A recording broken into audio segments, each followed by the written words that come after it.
गृह मंत्री अमित शाह जब राजनीति से रिटायरमेंट लेंगे तब क्या करेंगे? सोचा है कभी आपने? सोचने की आवश्यकता भी नहीं है, क्योंकि इस राज को स्वयं गृह मंत्री ने खोल दिया है। अमित शाह ने पहली बार अपने रिटायरमेंट के बाद के जीवन को लेकर बड़ा खुलासा किया है। एक संवाद चल रहा था, सहकार संवाद सा था। कार्यक्रम में महिलाएं और सरकारी संस्थाओं से जुड़े कार्यकर्ताओं को संबोधित किया जा रहा था। तब उसी समय गृह मंत्री ने बताया कि राजनीति से संन्यास लेने के बाद वे किस दिशा में जीवन बिताना चाहेंगे।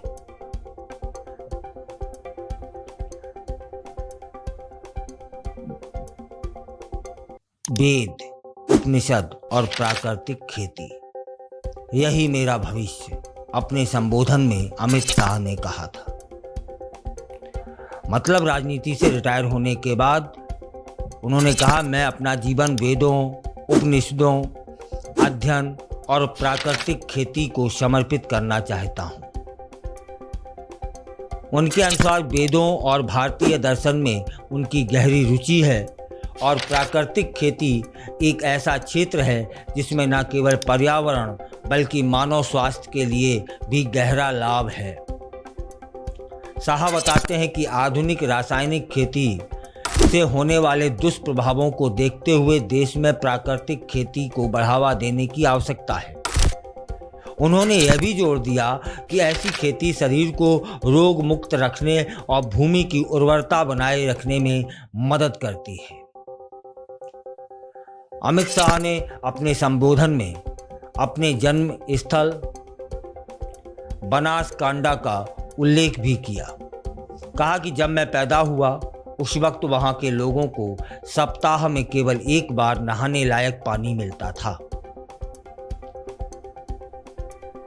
बनासकांडा और कच्छ जैसे इलाकों में कभी पानी की भारी किल्लत थी, लेकिन आज वहां किसान दूध उत्पादन से करोड़ों रुपए कमा रहे हैं।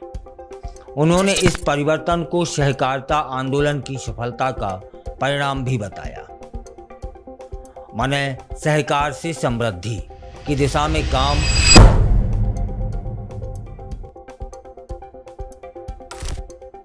होगा। शाह ने प्रधानमंत्री मोदी की सहकारिता नीति सहकार से समृद्धि का जिक्र करते हुए कहा कि यह पहल ग्रामीण अर्थव्यवस्था को मजबूती देने के साथ साथ किसानों को आत्मनिर्भर बना सकती है। यह भी उसी संबोधन में था कि हमने प्राथमिक कृषि सहकारी समितियों के लिए 25 प्रकार के छोटे छोटे व्यवसायिक मॉडल बनाए हैं और इससे PACS को अलग अलग आर्थिक गतिविधियों से जोड़कर मजबूत किया जा सकता है।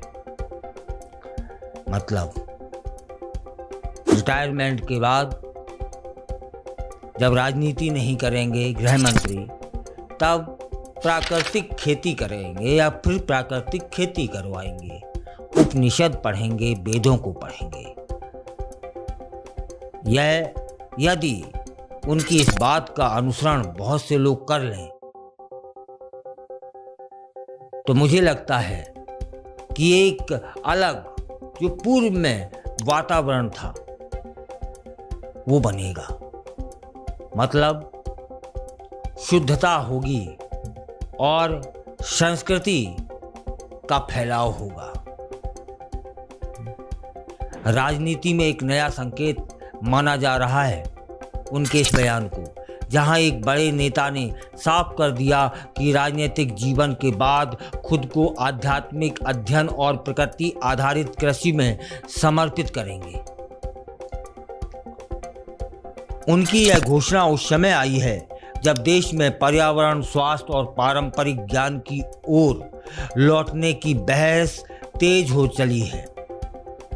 गृह मंत्री शाह का यह बयान न केवल उनके व्यक्तिगत जीवन के अगले चरण की झलक दे रहा है, बल्कि यह भी बता रहा है कि भारतीय राजनीति में अब नेता रिटायरमेंट के बाद भी समाज सेवा के लिए वैकल्पिक रास्तों की तलाश कर रहे हैं, वो भी संस्कृति और प्रकृति से जुड़े रास्ते।